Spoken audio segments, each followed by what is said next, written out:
Bom dia, a paz do Senhor, que é o pastor Jairo, tudo bom? Congregação de Sinta Vidal. Nós vamos fazer aqui o nosso resumo da Escola Bíblica Dominical, dessa aula número 1, né, da revista Betel. Você que está aí com a revista na mão, tá?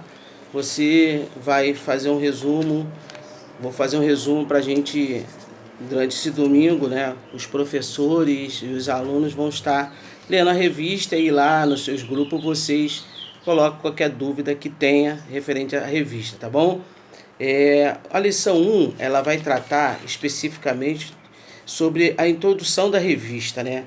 E aqui vai dizer os Salmos, um guia devocional para o cristão. Texto áureo: cantai louvores ao Senhor com harpa e voz de canto. Salmo 98, 5. Verdade aplicada. O livro de Salmos muito contribui para a vida de adoração e oração do discípulo de Cristo. Antes de nós iniciarmos, vamos dar uma oração bem rápida para a gente ter o tempo aqui necessário para fazer essa introdução. Senhor Deus, nós queremos te louvar e agradecer por esse dia, Senhor.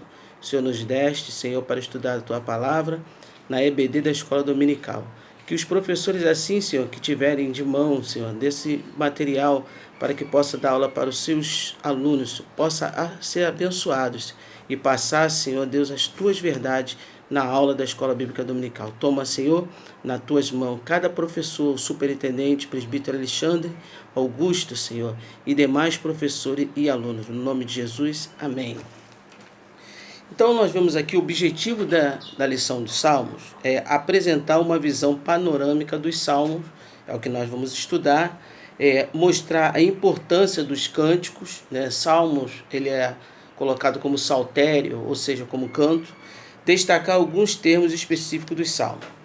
O texto de referência vai dizer aqui, Salmo 42, que é o Salmo masculino, como o servo brama pelas correntes das águas, assim suspira a minha alma por ti, ó Deus.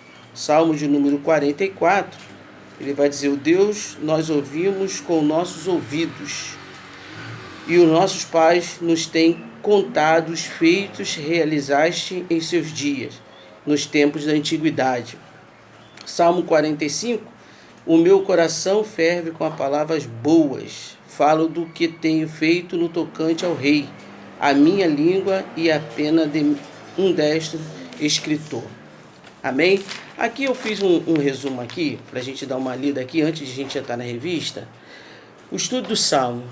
O livro de Salmos é uma composição de 150 textos poéticos, de lamentações, súplicas, louvor, ação de graça, em tempo e lugares diferentes. Então, no contexto do livro de Salmos, você vai ver que tem vários modelos literários dentro dos salmos, e são salmos que são falados não só numa época, são de várias épocas que nós vamos estar estudando aqui, tá?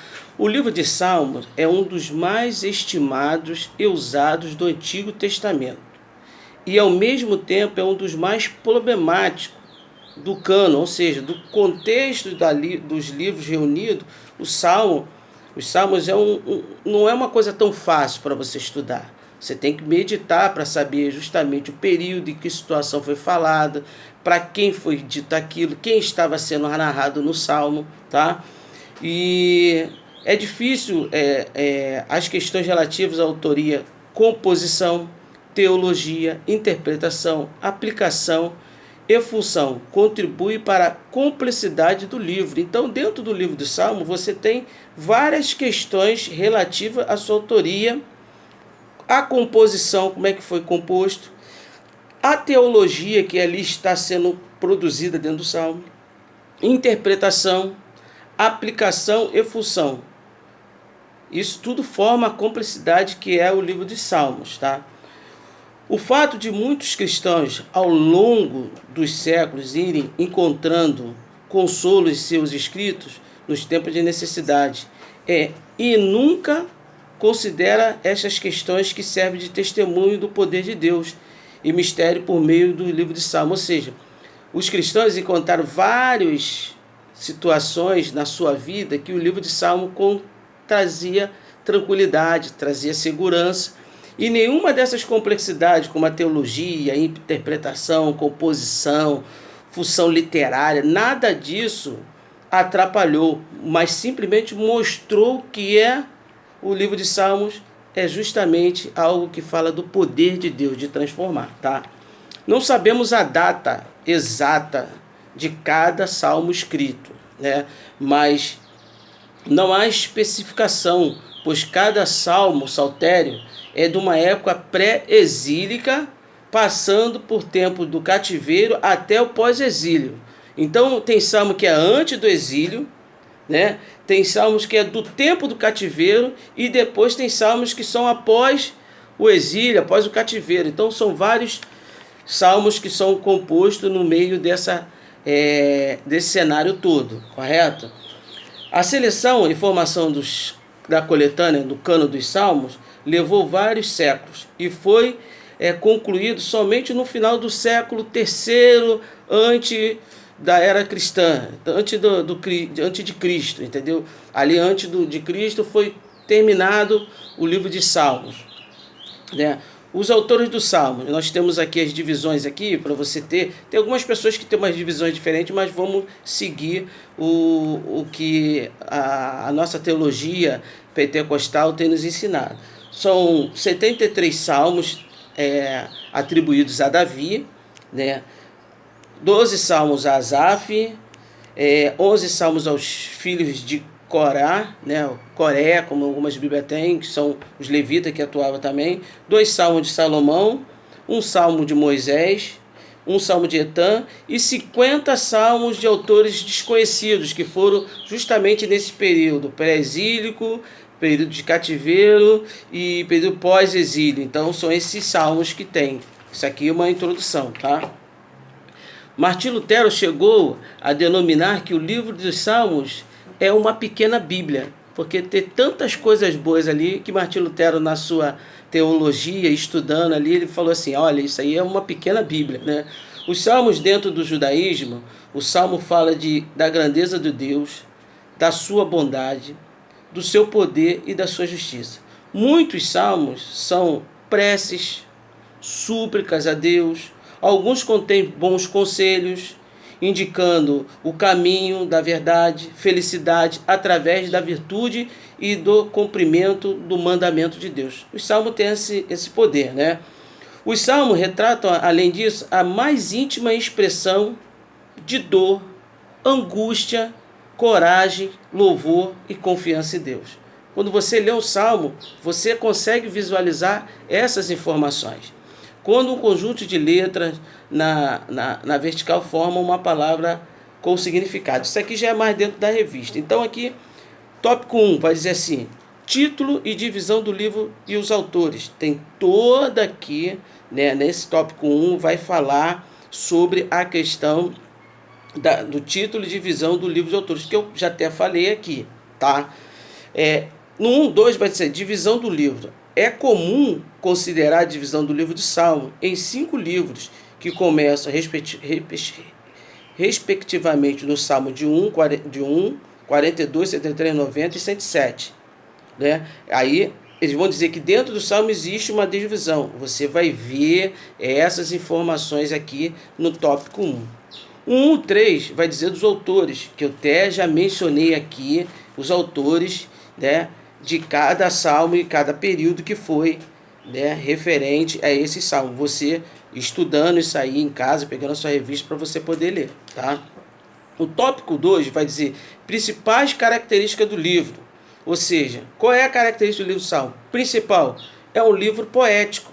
O Salmo é contado como uma poesia para que a gente possa ter uma literatura mais harmônica, melhor para você ouvir. O Salmo não é uma leitura pesada, você pode ver que é uma leitura que te atrai. Então, o poema faz isso, né? Não apenas no livro dos Salmos encontramos poesia, mas também em outros textos do Antigo Testamento. Era um costume fazer isso, né?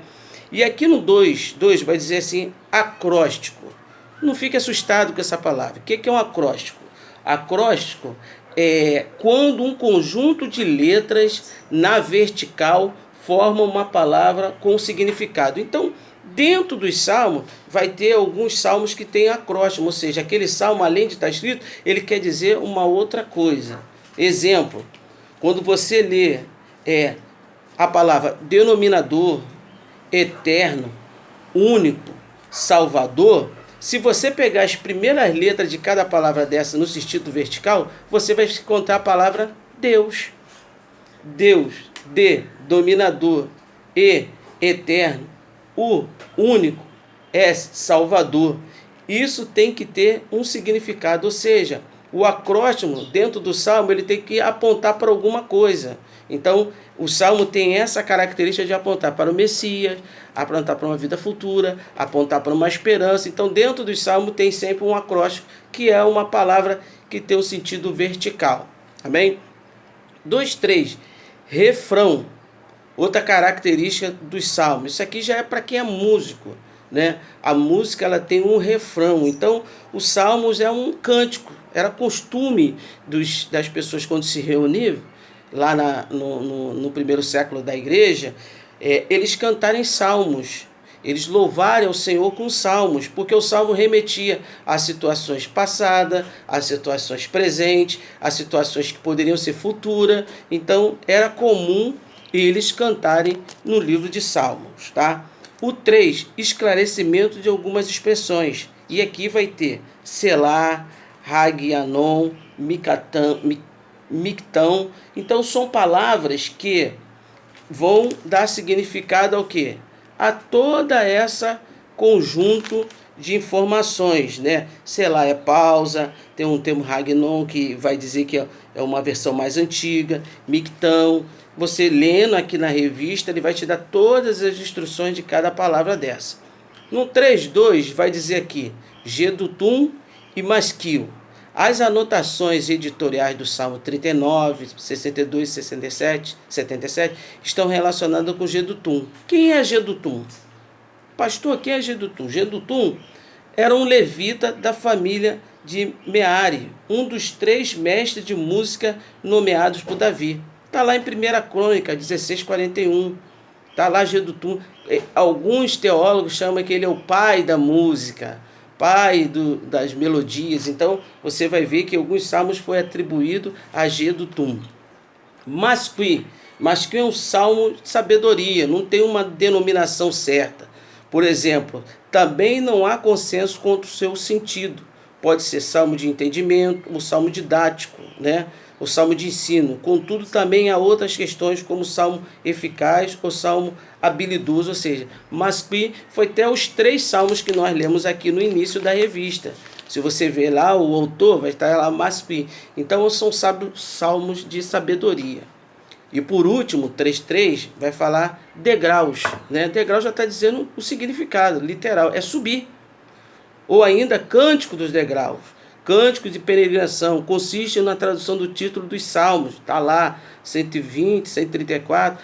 A Bíblia judaica completa traduz como canção de subida. Era comum dos peregrinos, quando vinham para Jerusalém, eles cantarem esses salmos, porque eram salmos de subida, de degraus, e lembravam dos feitos do Senhor, da libertação do Senhor. Então, você nessa lição, professor, você aluno, você vai começar a entender o conceito, por que você lê um salmo, qual a importância do salmo na sua vida. Então, nesta lição número 1, é uma introdução do que nós vamos estudar durante 13 lições aqui.